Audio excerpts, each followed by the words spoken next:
Dieu, mon Dieu, je te cherche pour m'abandonner à toi. Frères et sœurs dans le Christ, si les oraisons de ce jour nous présentent Dieu sous l'aspect de la miséricorde, les textes que nous avons entendus nous le présentent d'abord comme Dieu de justice, comme pour dire que la justice est le premier acte de la miséricorde. En effet, si l'extrait du livre du prophète Amos, dont on connaît la force des dénonciations en faveur de la justice sociale, met en garde les personnes vivant dans l'opulence et qui se foutent du sort désastreux d'Israël, l'extrait de l'Évangile, quant à lui, révèle ce que peut être le sort de ces dernières lorsqu'elles n'observent pas cette justice ou la loi du Seigneur.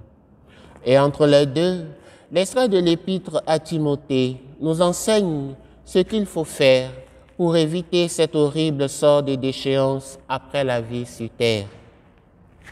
Le prophète Amos met en garde les riches contre leur fausse sécurité. Pour lui, en effet, si la richesse peut tout apporter sur terre, elle ne saurait nous prémunir de la déchéance dans la vie après la mort lorsque nous ne suivons pas la loi du Seigneur.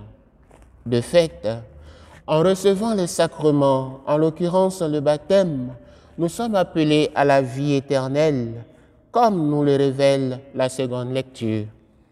Cette vie éternelle est à rechercher avant tout sur terre durant notre vie ici-bas.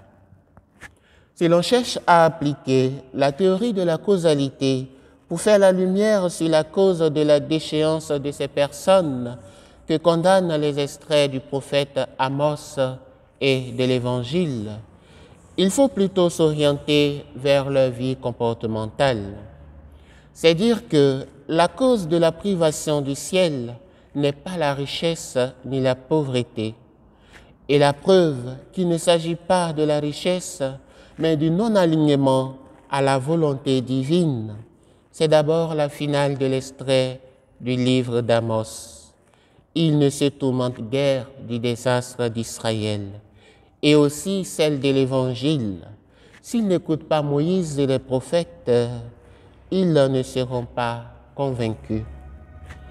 Pour Amos, le désastre d'Israël, c'est l'injustice criade qui sévissait, injustice à laquelle pouvait mettre fin cette catégorie de personnes sur qui va s'abattre le malheur.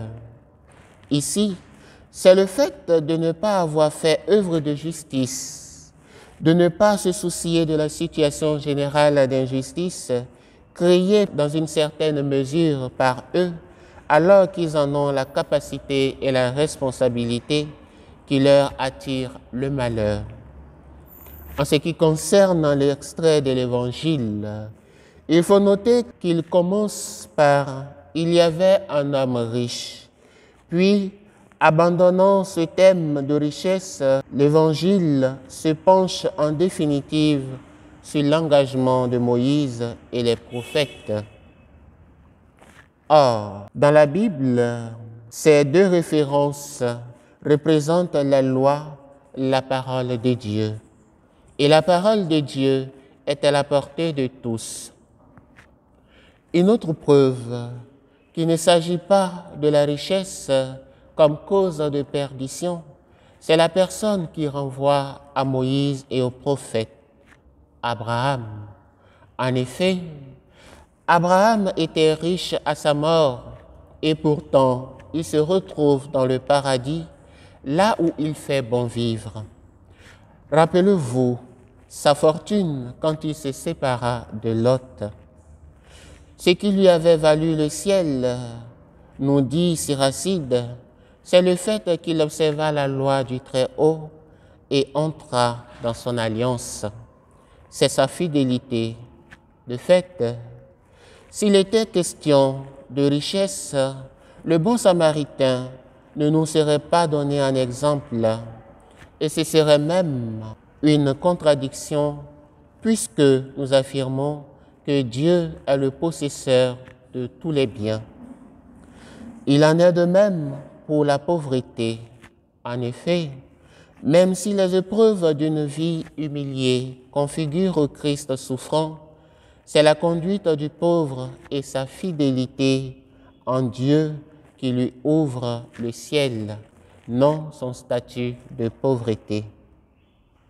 Ainsi, l'orientation de la cause de la perdition vers la vie comportementale tient à ce que le pauvre Lazare se tenait devant le portail du riche dans un état de nécessiteux, de personne qui a besoin d'assistance, mais ignorée par le riche. Ce que faisaient les chiens est ce que devrait faire l'homme riche, non pas en léchant ses ulcères, mais en lui procurant un soin, comme fit le bon Samaritain pour l'homme tombé aux mains des bandits. Si le Seigneur prend soin de dire que Lazare était devant le portail du riche, c'est pour lever tout risque de dire que ce dernier ne le voyait pas, à moins que durant toute sa vie, ce riche n'ait jamais sorti de chez lui. Alors, frères et sœurs, la question qui nous est adressée et vers laquelle la liturgie nous oriente à travers ces récits, c'est celle de savoir comment éviter de manquer le ciel en tant qu'appelé de Dieu. La réponse à cette question se trouve explicitée dans la seconde lecture tirée de l'épître à Timothée. En effet, il ressort de ce texte que le chemin du ciel est celui de la recherche de la justice, de la piété, de la foi, de la charité, de la persévérance, ainsi que de la douceur.